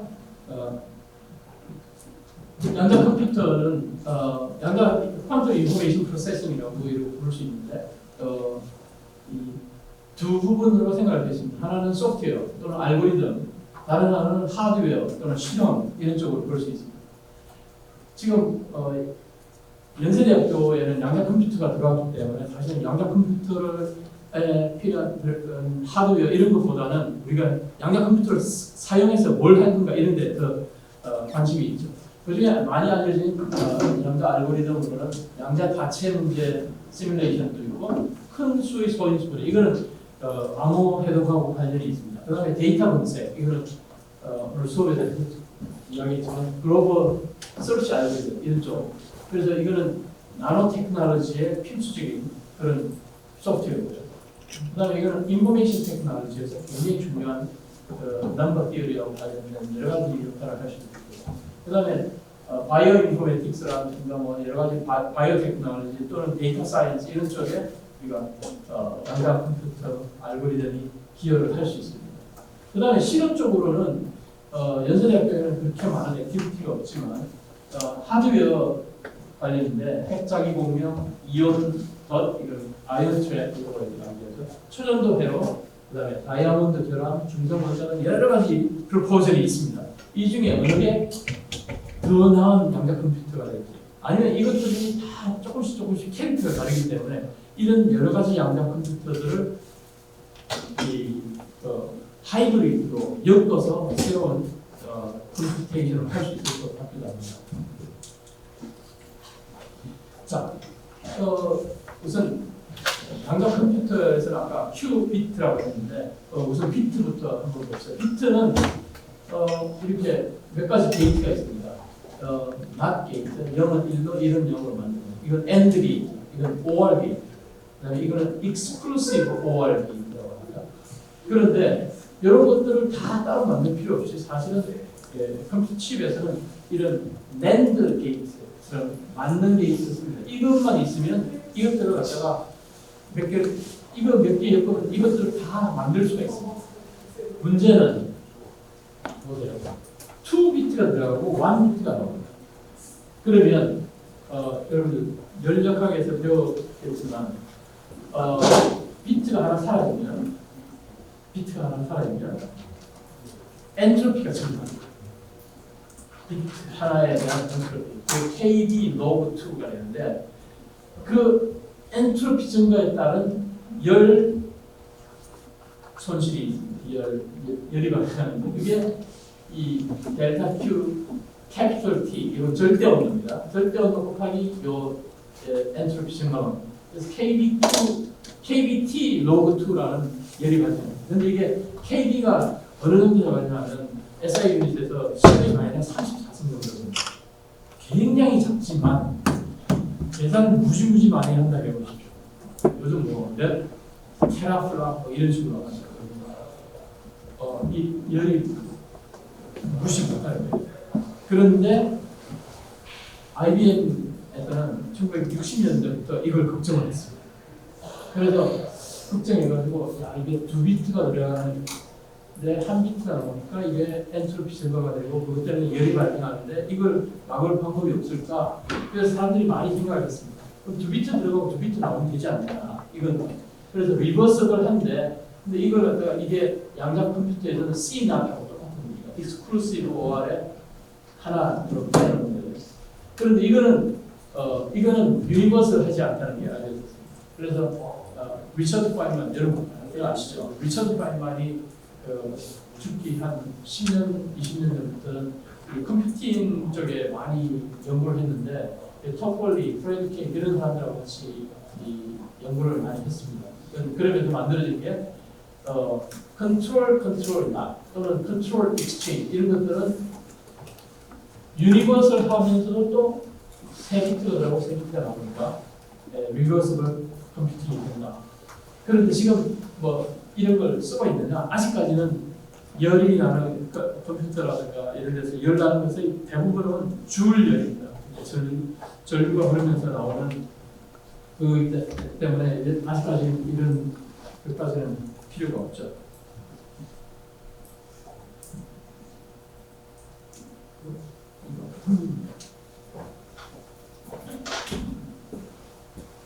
자, 그래서 양자정보는 여기 빨간색은 디지털 정보입니다. 비트는 0, 1, 0 또는 1을 쓰는데 큐비트는 0과 1의 중첩을 씁니다. 근데 비트가 n 개가 있으면 이의 n승의 상태를 나타낼 수는 있습니다. 나타낼 수는 있는데 그것들을 레지스터에 한 번에 하나씩만 올려야 됩니다. 그러니까 2의 n승계를 00000 올리고 00001 올리고 00001 0 올리고 이런 식으로 다 하나씩 해야 됩니다. 그래서 이걸 CPU를 몇 개를 쓰면은 기껏해야 선형 병렬 계산이 됩니다. 근데 n 큐비트를 쓰면은 한꺼번에 2의 n 승계의 상태가 한꺼번에 중첩돼서 레지스터에 올라갈 수 있습니다. 그래서 지수함수적인 병렬 계산을 할 수가 있게 됩니다. 이거 갖다가 데이비드 도이치가 퀀텀 패러렐리즘이라고 했습니다. 근데 문제는 양자 측정입니다. 양자 측정에서는 측정을 하면 상태가 깨지잖아요. 여러 가지 가능성입니다. 그러니까 2의 n승계의 가능성 이 중첩되어 있지만 2의 n승계의 가능성 모두를 우리가 쓸 수가 없습니다. 2의 n승계 중에 하나만. 그래서 디지털 컴퓨터에서는 n비트로 시작하면 n비트로 끝나는데 중간에 스루풋도 n비트입니다. 근데 병렬 디지털 컴퓨터를 쓰면 여러 개를 쓰면 중간에 상당한 선정적인 이득을 볼 수 있습니다. 근데 양자 컴퓨터는 n비트로 시작하면 당장에 2의 n승이라는 힐버트 스페이스, 계산 공간이 생깁니다. 그런데 마지막에 측정을 하면 어떻게 된다고요? 이 모드를 꺼낼 수 있는 게 아니라 측정하면 비트 수로는 n비트밖에 안 되는 겁니다. 그러니까 이 안에서 어떻게 훌륭한 계산을 해내느냐 하는 거가 양자 알고리즘을 개발하는 아주 키포인트다. 이 안에 있는 모든 걸 다 꺼낼 수 없기 때문에.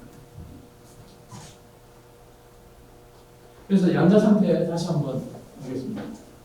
비트의 경우는 기본 상태 0하고 1 서로 기본 상태라는 서로 베타적인 겁니다. 물리학적 용어로는 기저라고 그러죠. 베이시스 0, 1 이 두 가지 가능성 1과 2 가능성 두 가지가 서로 베타적일 때 우리가 이 이너프라 내적이 0이라고 하죠. 그리고 양자 상태는 가능성 1에 대한 상태, 가능성 2에 대한 상태들이 진폭 1과 진폭 2로 코에피션으로 주어져가지고 이렇게 슈퍼포지션으로 나타냅니다. 물론 가능성 3, 4 돼 있으면 그렇게 쓰면 되겠습니다. 가능성 n으로 측정 결과가 나올 확률은 요것들의 진폭의 제곱에 비례한다. 이거는 마치 피타고라스 정리가 쓰이는 것과 똑같습니다. 그래서 피타고라스 정리처럼 이게 각각 진폭의 제곱의 합은 1이 되도록, 그러니까 진폭의 제곱이 확률이기 때문에 모든 확률을 다 더하면 1이 돼야 돼요. 100%가 돼야 되니까 이게 룰입니다. 그리고 여기서 피타고라스 정리가 쓰이게 되는데 이걸 갖다가 보른 룰이라고 합니다. 보른. 자, 그런데 양자역학이 고전역학하고 다른 여러 가지 점이 있지만 양자역학에서는 답이 없는 문제가 있습니다. 예를 들면 뭐 당구 치듯이 고전역학으로 뭔가를 하면 현상을 만드는 초기 조건을 주면 끝에 어떻게 될지 정확하게 원리적으로 예측할 수 있습니다. 이렇게 될 수밖에 없다. 100% 그렇게 가는 겁니다. 그런데 양자역학은 지금 여기에 보통 레이저 광의 코히런 스테이트를 알파 이렇게 나타내는데 얘가 이렇게 45도 평방으로 들어옵니다. 이거는 광자가 어마어마하게 많이 결부되어 있습니다. 근데 45도 평방에 들어왔을 때 여기에 필터를 평방 필터를 갈아가지고 수평 평방은 1로 가고 수직 평방은 이쪽으로 가도록 합니다. 하면은 대충 반 정도씩 합니다. 45도 평방일 때. 자, 그런데 이게 이 경우는 어떻게 됩니까? 광자가 하나입니다. 광자가 하나가 오는데 45도 평방이 옵니다. 얘는 분명히 수평 평방하고 수직 평방의 중첩입니다. 자, 여기에 이 방해석이나 뭐 이런 걸 써서 놓으면 수평 평방이면 이쪽으로 가고 수직 평방이면 이쪽으로 가야 되는데 여기에 대한 답을 양자역학은 줄 수가 없습니다. 불가능합니다. 그래서 어떤 때는 이쪽으로 가면서 얘는 수평 평방이 되고 어떤 때는 이쪽으로 가면서 수직 평방으로 나옵니다. 어느 쪽으로 가는지 광자가 하나일 때는 답을 줄 수가 없습니다. 이게 고전역학하고 아주 다른 점입니다.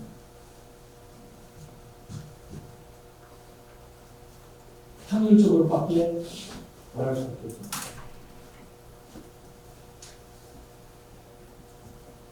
자, 그래서 이런 상황을 수학적으로 잘 정리하기 위해서 디렉이 이런 노테이션을 만들었습니다. 양자 상태가 있을 때 양자 상태의 어떤 칸주기 상태, 공액 상태라고 하는데 이걸 보통 이렇게 수직선의 오른쪽 끝에 이렇게 하는 걸 갖다가 캣이라고 그러고 그 반대 방향으로 된 모양을 브라라고 합니다. 그래서 이게 브라킷이라고 그러잖아요. 브라킷. 그래서 브라, 캣 이렇게 씁니다. 그래서 보통 양자 상태를 나타낼 때 캣 벡터로 표현하고 이렇게 칼럼 벡터로 씁니다. 그래서 이거는 더 이상 이야기할 수 없겠습니다. 그래서 이 디렉 노테이션으로 여러 가지 퀀텀 오퍼레이터들을 다 나타낼 수 있습니다. 자, 그 중에서 중요한 것 중에 하나가 수평 수직 평강을 베이시스로 하는 그러니까 이 평면에서 평면에 진동하는 그 전기장을 나타낼 때 수평 평광하고 수직 평광의 중첩으로 나타낼 수도 있지만 또는 45도 평광과 마이너스 45도 평광 두 개의 중첩으로 나타낼 수도 있습니다. 그러니까 어떤 베이시스로 쓰느냐 하는 것은 상황에 따라 어느 걸 쓰더라도 상관없습니다. 그러니까 마치 사람을 남녀로 구별하는 수도 있고 노소로 구별할 수도 있는 것처럼 여러 가지 어떤 것에 대해서 기본 상태를 어떤 베이시스로 쓰느냐 하는 것, 그 베이시스 사이에 어떤 식으로 변환하느냐 하는 것, 이 경우는 하다마드라는 아프레이트를 가지고 표현합니다. 그러니까 이 0에다가 하다마드를 가하면 이게 45도 평광이 되고 그 다음에 1에다가 이 하다마드를 가하면 마이너스 45도 평광이 됩니다. 저는 특히 이걸 갖다가 수평, 수직 평광을 갖다가 저는 가로획, 세로획 이러니까 기역 베이시스라고 그러고 그 다음에 45도, 마이너스 45도는 그냥 쉽게 취업 베이시스라고 하고 있습니다.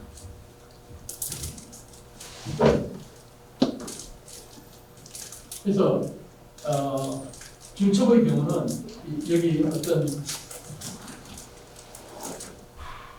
이 상태, psi를 알파, 0, 1 베이시스, 그러니까 기억 베이시스로 볼 때는 알파, 베이타 이렇게 쓰는데 이거는 다른 베이시스로도 쓸 수 있다는 거죠.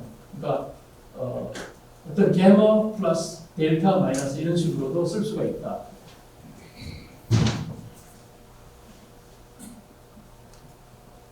그런데 사실 지금 앞에 나오는 코에피션트들이 진폭, 이 알파나 베타 또는 감마나 델타 이런 것들이 리얼 넘버면 편하겠는데 사실은 양자역학에서는 모든 숫자가 복소수가 될 수 있습니다. 복소수는 어떤 숫자의 크기하고 그것이 가진 페이지를 이렇게 나타낼 수도 있죠. 그래서 그렇게 되면 이 평면 위에서만 나타낼 수가 없습니다. 그러니까 다른 차원이 하나가 더 필요하게 돼요. 그래서 그걸 우리가 블록 스피어라고 합니다. 앞에 거는 꽝가레가 나타내는 평강 방식이고 이거는 여기서 이제 블록 스피어로 나타냅니다. 그래서 여기서 여기하고 대응되는 걸 보면 좀 처음 하는 분들은 헷갈릴 수가 있습니다. 왜냐하면 이 블록 꽝가레 평강식으로 나타낼 때는 0하고 1이 기하학적으로 수직입니다. 서로. 그렇지만 이 블록 스피어에서는 0이 여기에 북극에 있고 1은 남극에 있습니다. 그러니까 이 둘 사이의 각은 180도입니다. 그래서 이 표현할 때 보면 이 극각 값을 폴라 앵글 값을 반을 나누어 가지고 계산에 사용합니다. 여기 2분의 θ, 여기는 θ지만 2분의 θ. 파이는 그대로 씁니다. 이거 수평균편에 돌아가는 페이지니까. 그래서 이 둘 사이의 각도가 이거는 물리적으로 그냥 쉽게 상상할 수 있지만 복소수의 현상을 갖다가 잘 못하는 애기 때문에 이렇게 나타내는데 여기서는 수직 서로 퍼펜디큘러지만 여기서는 서로 반대표가 되는 게 있다. 이걸 기억을 하셔야 됩니다. 그래서 얘 0은 북극, 얘는 남극으로 갔다.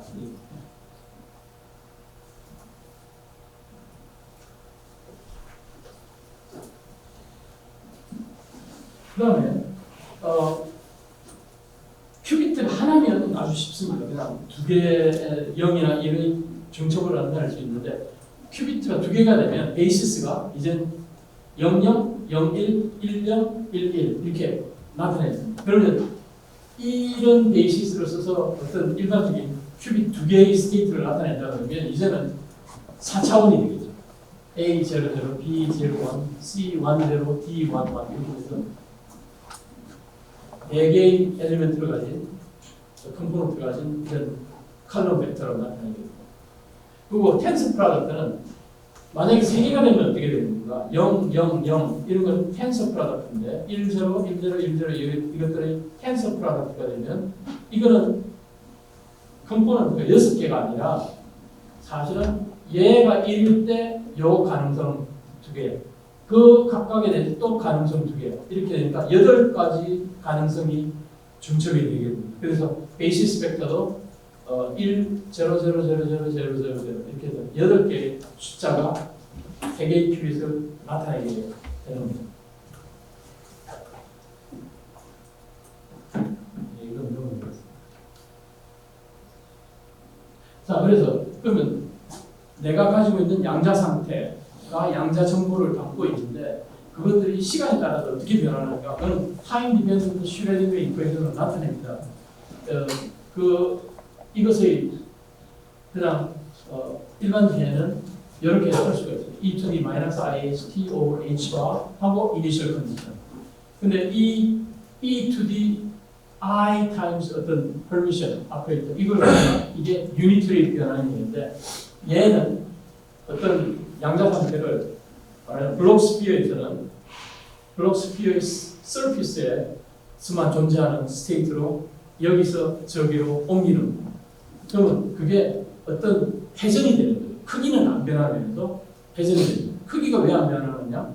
왜냐하면 모든 경우의 확률을 더하면 1이 되는데 그런 것을 우리가 유니트리 변화합니다.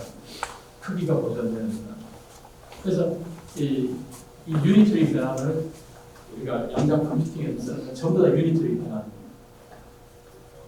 그 유니트리 변화를 나타내기 위해서 큐빗 하나에 대해서는 이런 2x2 매트릭스가 나타납니다. 자, 그 다음에 이 중요한 건 하나마다 있습니다. 아까 보신 대로 0을 이 기억 베이시스에서 수평평강이 여기 있는 수평평강이 0이고 이거는 1인데 얘를 하나마다 하면 이 45도 평강 으로 변합니다. 그래서 45도 평강은 0과 이 수평평강과 수직평강의 중첩입니다.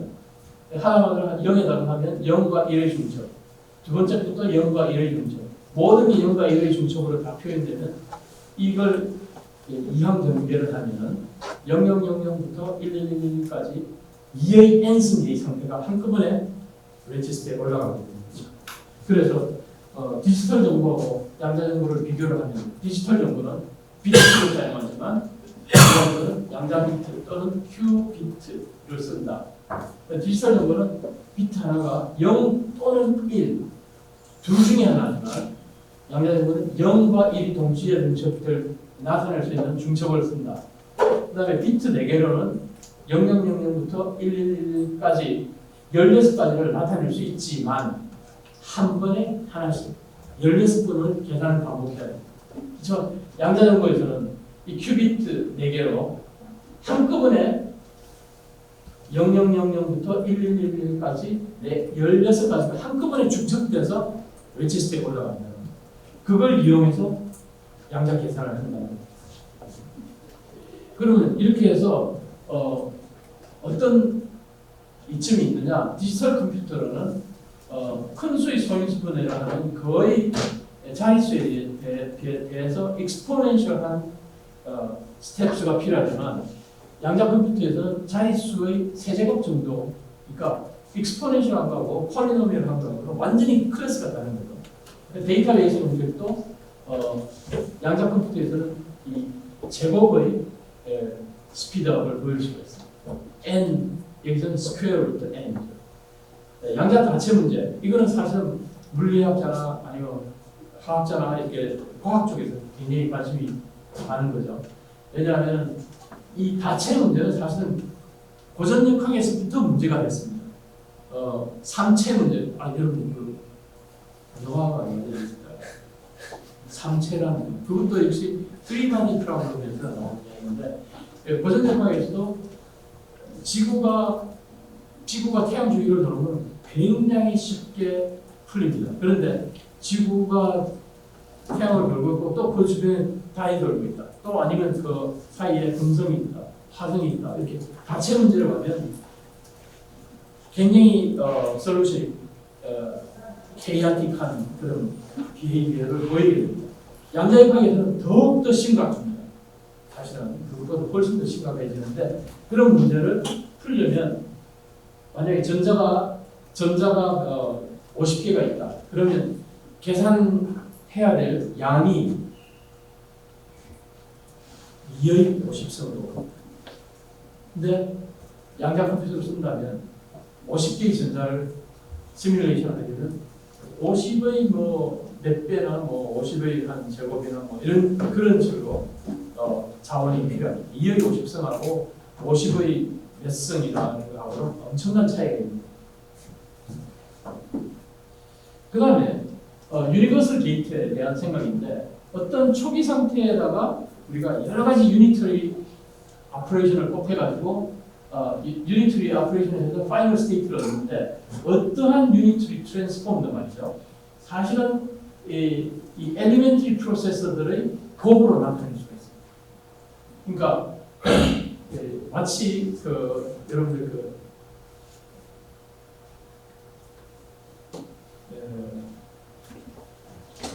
사람 이름이 갑자기 기억이 안 나요.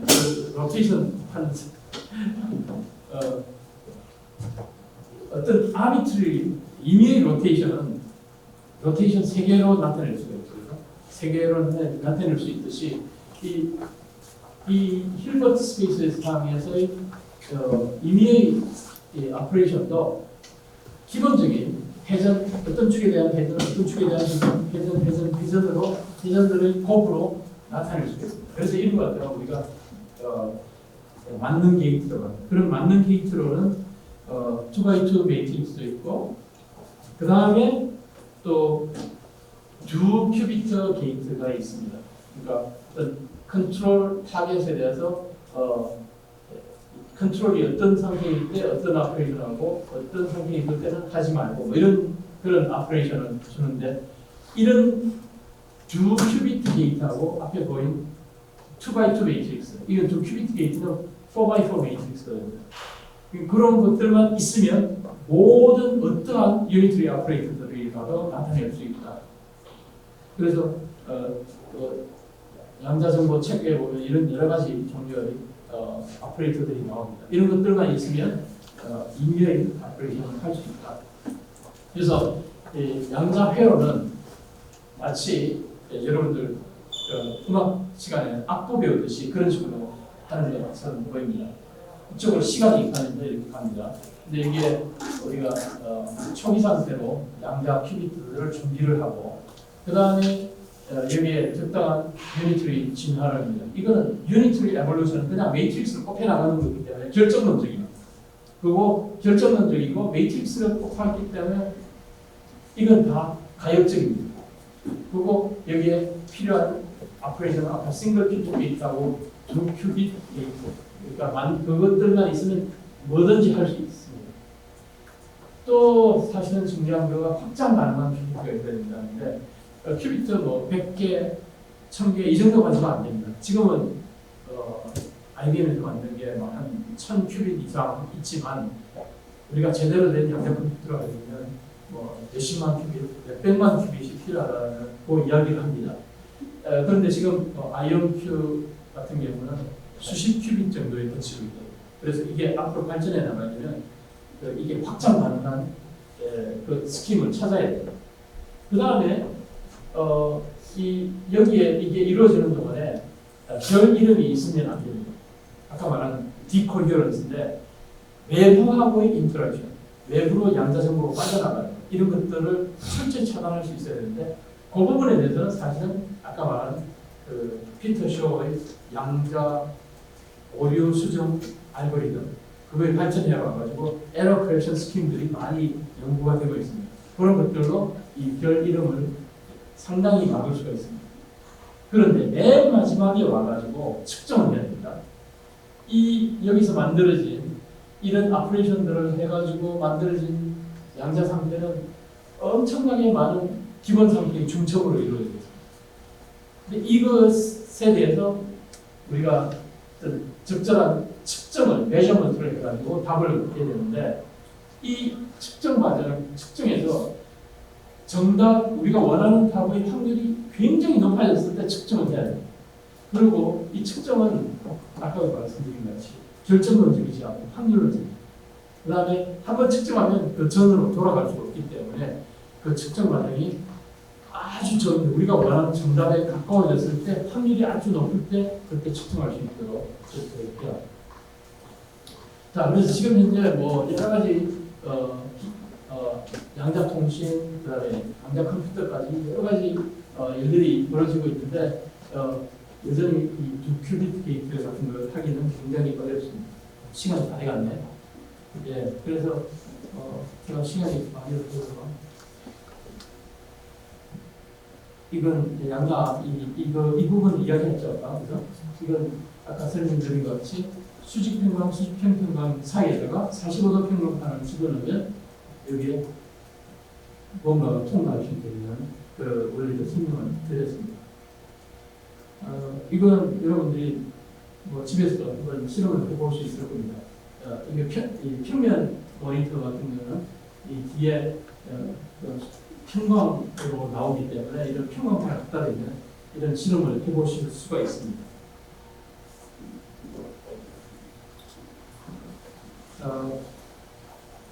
아까 말씀드린 대로 이 수평 수직은 제가 말한 기역 베이시스고 45도 마이너스 45도는 시어 베이시스라고 말씀을 드렸고요. 이걸 이용해서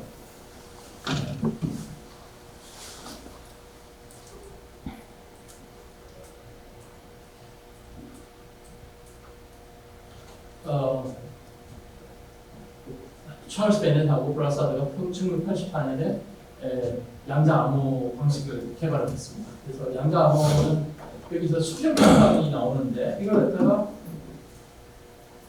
그대로 두든지 90도 돌리든지 하는 오퍼레이션이 하나 있고, 이거는 그러니까 0인지 1인지를 정하는 겁니다. 그다음 두 번째는 그대로 두든지 45도 돌리든지 하는 오퍼레이션을 합니다. 그대로 둔다는 말은 기역 베이시스를 쓴다는 말이고 45도 돌리는 것은 시어 베이시스를 쓴다는 말입니다. 그래서 여기서 시어 베이시스를 쓰면 0으로 나와서 수평 평광인데 45도 돌리니까 45도 평광이 나옵니다. 자, 그러면 여기서 기역이나 시어 베이시스를 쓰는데 여기 측정하는 사람도 기역이나 시어 베이시스를 씁니다. 그래서 여기 노란 표시가 된 것들은 보내는 사람하고 받는 사람이 같은 베이시스를 썼을 경우입니다. 같은 베이시스를 썼을 경우는 1은 100% 1로 0은 100% 0으로 받아집니다. 그렇지만 보낸 베이시스하고 받는 베이시스가 다른 여기 노란 색깔 칠해지지 않은 부분은 보면은 0을 보냈는데 0으로도 측정될 수 있고 1로도 측정될 수 있습니다. 이런 부분들은 두 사람이 이 0을 보냈는지 1을 받았는지를 비교하는 게 아니라 어떤 베이시스를 써서 보내고 어떤 베이시스를 써서 받았는지만 비교를 함으로써 두 사람이 보내고 받은 비트가 같다는 걸 확신할 수가 있게 됩니다. 그러니까 여기서는 받은 비트들은 우리가 공표할 필요 없이 보낸 방식, 받은 방식만 비교를 함으로써 두 사람이 랜덤 비트를 공유하게 되고 이걸 갖다가 암호로 쓰게 됩니다. 이건 이 찰스 베넷하고 브라사드 그 동료들이 만든 세계 최초의 양자 암호 방식입니다. 조금은 답변하기 회장님. 자, 양자 얽힘에 대해서 제가 양자 얽힘은 제가 텔레프티 설명가지고 기기를 갖고 왔는데 찰스 베넷은 이 양자 얽힘, 여기 있는 배기가 이제 양자 얽힘인데 이걸 돌리면 이쪽도 똑같이 들어갑니다. 그러니까 코릴레이션이 있다는 이야기예요. 코릴레이션이 있다. 자, 그래서 얘하고 A하고 B가 인테그럴 되어 있다는 말은 내가 여기서 어떤 상태가 돌아가면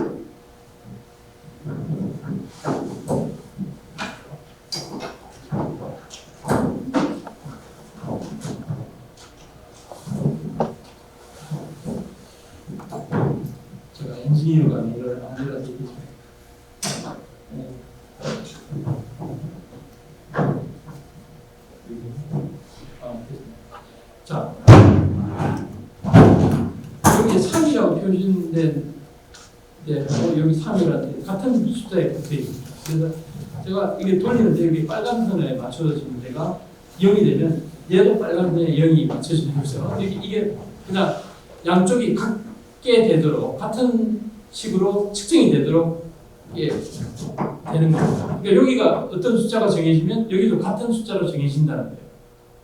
그게 이제 코릴레이션입니다. 그런데 이게 인테그럴먼트에서는 이게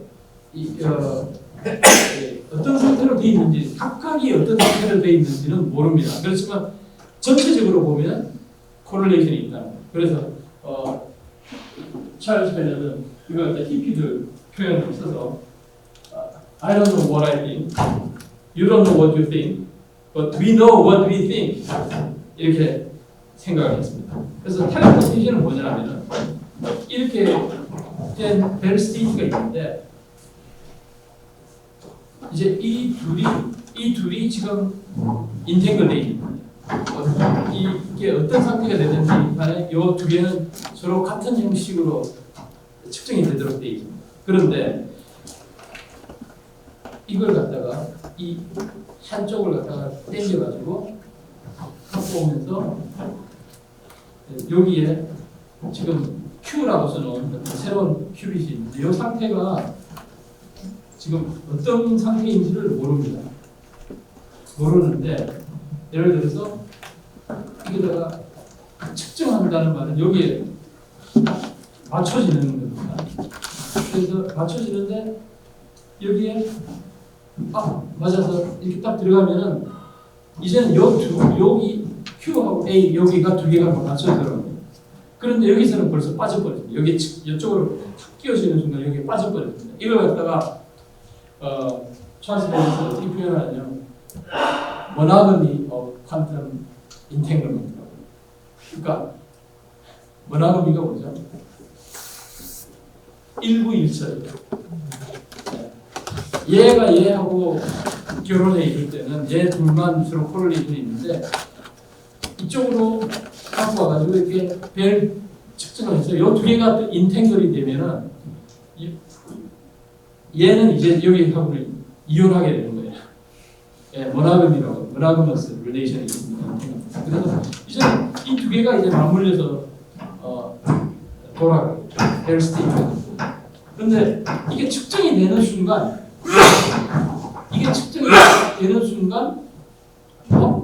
여기에 0에 얘의 1이 맞게 맞춰지게 됐습니다. 그러면 얘의 0이 여기에 0, 1, 2, 3 네 가지 경우 중에 하나에 맞춰지게 될 텐데 네 가지 경우 중에 하나는 뭐예요? 2비트입니다. 비트로 보죠.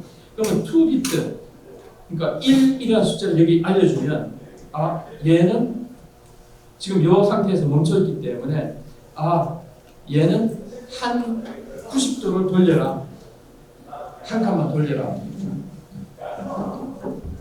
그러면 처음에 여기에 뭐가 있었는지 스테이트하고 똑같게 된다. 이게 텔레포트. 그러니까 인탱글먼트는 양쪽에 코릴레이션을 제공해 준다는 이야기입니다.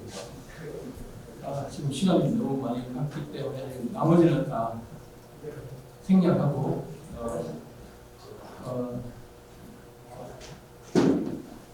이것으로 제가 얘기 시간이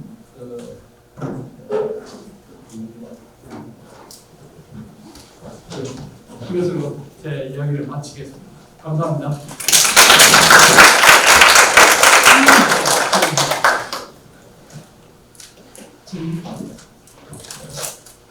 그리고 저는 금요일날 강의가 있고 금요일날 오후에는 되도록 있는 여기 화학관 B129에 있으니까 뭐라도 찾아와서 물어보셔도 좋고 이메일로 대답을 지금 아까 슬라이드 중에 예.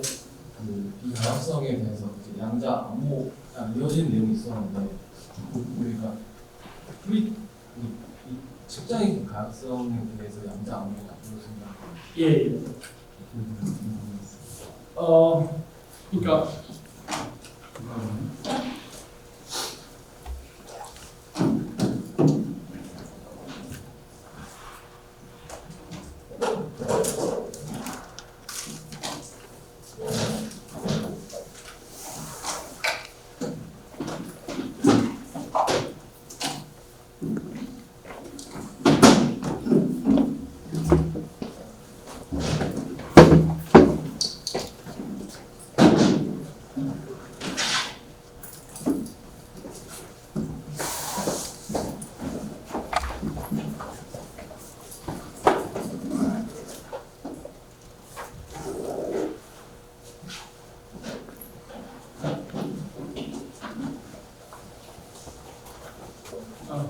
이건데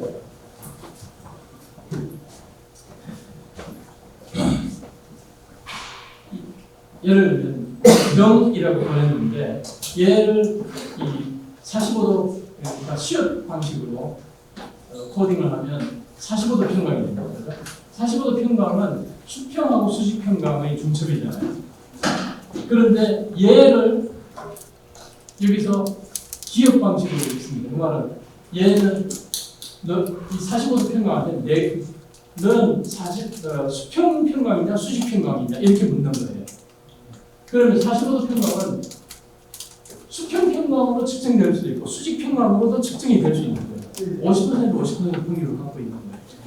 그러면 한번 0으로 돼버리면 그 다음에 여기 만약에 중간에 도청자가 있다.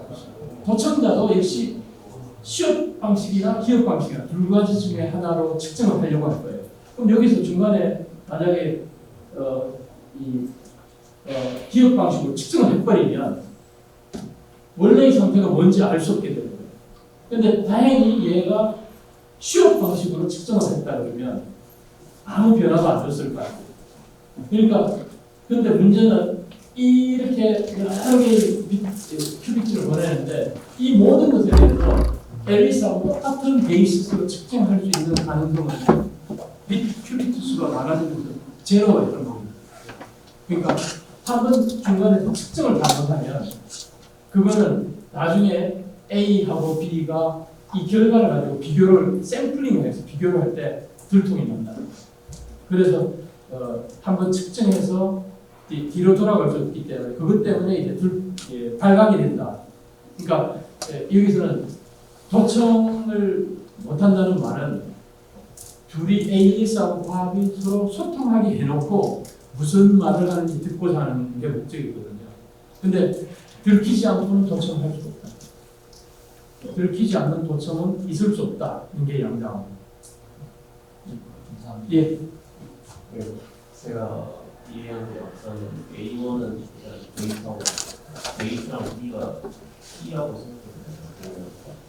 그러니까 B가 A랑 같아야지만 데이터를 정확하게 읽을 수 있기 때문에 A2하고 B가 보낸 방식, 받은 방식이잖아요. 요게 두 개가 같을 때만 A1하고 D가 같아지는 거예요. 그래서 그 A2가 뭔지를 도청하는 입장에서 모르니까 이제 데이터를 정확히 읽을 수 없다. 맞습니다. 예. 바로 그겁니다.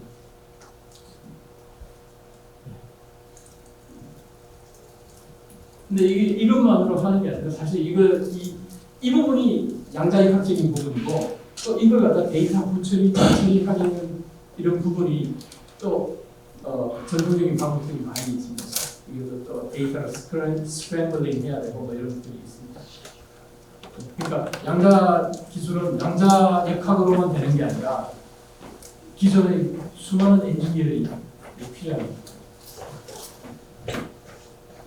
예, 시간이 일단 세미나도 있고 하니까 좋은 구경하시기 바라고 앞으로 15일간 많이 하시고 그 다음에 우리 이누민 부장님하고 하시는 그 키아에 많이 좀 가입해서 열심히 활동해 주십시오. 예, 감사합니다.